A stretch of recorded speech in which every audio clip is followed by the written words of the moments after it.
บั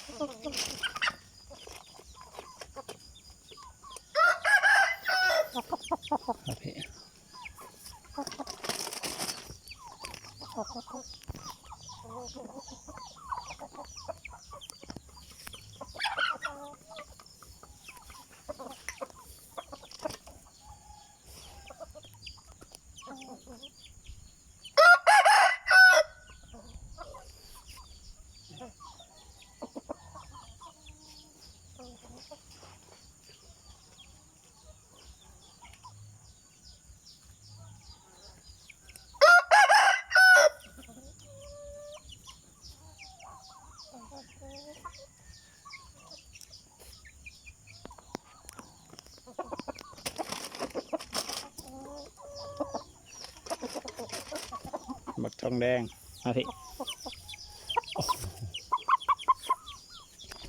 ถ่ายหุบกันตีครับ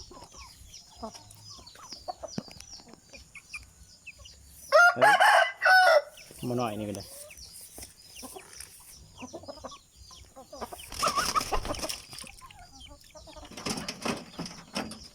บักทองแดงจะเข้ากล่อง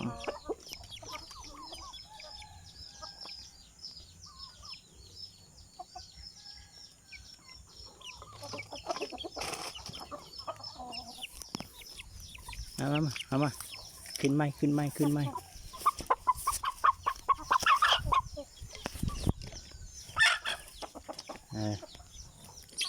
อุ้ย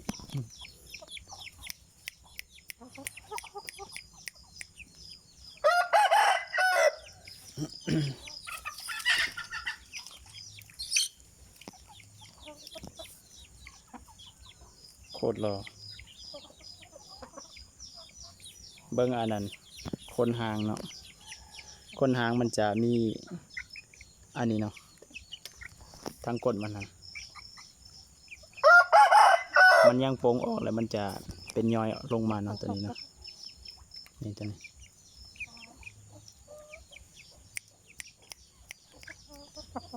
เอ้ยมาหน่อยนี่เจ้าเด้ฮะ มันหยาดโมมาหน่อยไก่ปลาก้อยตัวนี้พม่า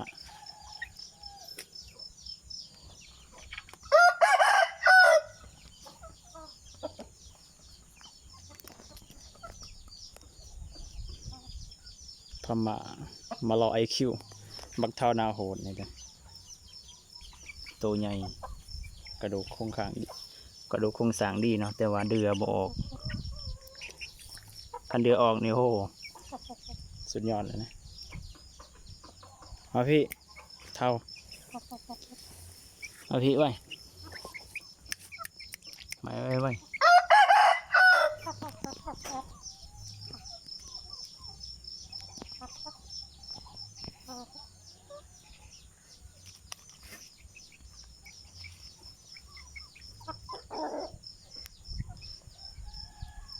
ไก่สำนีแม่พันธุ์รักเนาะจะเป็นตัวนี้เนาะ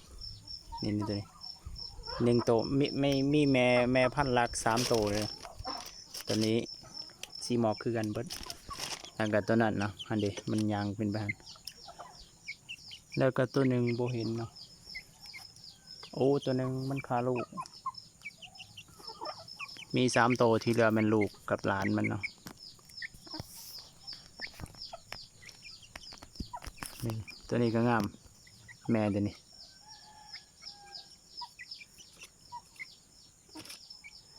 รุ่นตัวนี้หันรุ่นไก่พอพันธุ์รักเนาะแต่ว่าพอพันธุ์รักมันนั้นมันเสียเขารักเอาไปช่วงปีใหม่ รุ่นตัวนั้นหันตัวหนึ่งหันตายเนาะเป็นพยาธิปัวบ่ทันเนาะตัวนั้นตายก่อนแต่ว่ายังเหลือตัวนี้บ่เป็นเนาะตีสอบมาแล้ว2 ไฟเนาะตัวนี้นะถือว่าสีไม้ลายมือก็ค่อนข้างใช้ได้อยู่เบอร์แข้งก็เสียแต่ว่าเดือบ่ออกเต็มเนาะในอายุการบ่ทันใดปันใดเนาะกำลังเตะยังบ่แห้งแต่ถ้าเตะกำลังเตะแห้งโคตรนี่โอ้สุดยอดเลยเน้นหัวอย่างเดียวเลยเนาะ ซึ่งนี่ลูกมันล้าน แต่ว่าบ่แม่นลูกตัวนั้น ลูกของไก่โตชุมมันตาย ส่วนมันกลายเป็นไก่รุ่นแรกเนาะอันแม่ตัวนั้นเนาะ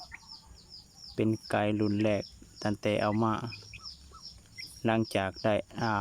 เกิดลูกจากพ่อพันธุ์หลักแม่พันธุ์หลักก็เป็นแม่ตัวนั้นเนาะแม่สีดำพวกแม่สีดำแมนเบิดรุ่นเดียวกันเบิดกับพวกไก่ตัวนี้ได้ลูกรุ่นแรกก็เป็นพวกอันนี้แหละที่เหลือมันก็เป็นล้านมันมอนี่ตีปีกเนาะตอนนั้นโอ้ยคอยคิดว่ามันเงาซื้อๆบ่ฮู้ว่ามันอันนี้ปีกมันบาดนะเบิ่งเขาเบิ่งนะแต่ว่ามันเศร้าแล้วเดี๋ยวนี้มันดีขึ้นประมาณ 90%เนาะดูมันเนาตัวนี้ไกลดีอยู่ดอกเนาะตัวนี้เนาะเดือออกเด้อตัวนี้แต่ยังหน่อยนี่เดือออกเลยมอนี่มีเดือสุดยอดเลยสายทุบลังเฮามีอยู่4ตัวเนาะตัวน้อยสุดแม่นตัวนี้แล้วก็ใหญ่ลื่นอีกตัวหนึ่งประมาณบักเสือดำเด้แล้วก็บักนินจาเนาะบักนินจาโอ้ตัวใหญ่สูงแข็งงามเนาะบักนินจาแล้วก็เจ้าเข้าเทพเนาะเจ้าเข้าเทพนี่มาเห็ดพอพันธุ์เนาะแต่ว่าบ่ฮู้ว่าสิได้ลูกได้ล้านอยู่บ่ก็บ่ฮู้เนาะเพราะว่ามันบ่ค่อยได้ผสมปานใดเท่านั้นมันบ่ผสมบ่แม่นหยังเพราะว่าไก่มันค่อนข้างมันแก่นำแต่ว่าสีไม้ลายมือมันตีโหดในตัวนั้นตีไวเบอร์แข็งนิ้วสุดยอดในตัวนั้นถ้าตีบ่เคียนเดือนนี้พวกพม่านี่มีโอกาสเสียตัวให้มันถ้าอายุบ่แก่น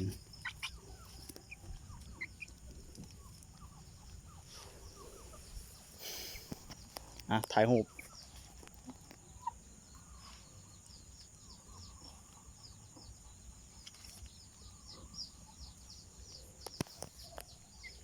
โคตรหล่อบุกนักบุกหูขาวสเปโซใส่ในมะขาวเทปเป็นมะขาวเทปเท่านั้นนะยังมีอันนั้น2ตัวเนาะขอบ่ทันได้จับเบิ่งบ่ค่อยได้จับเพอมันบ่ให้จับปานใดเพราะคันว่ามันให้จับคือพวกอันนี้หั่นจับง่ายนะ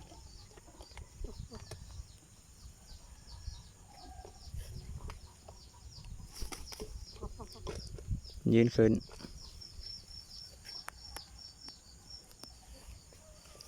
ค่อยมักถ่ายยืนมันปกติมันยืนสง่าดิ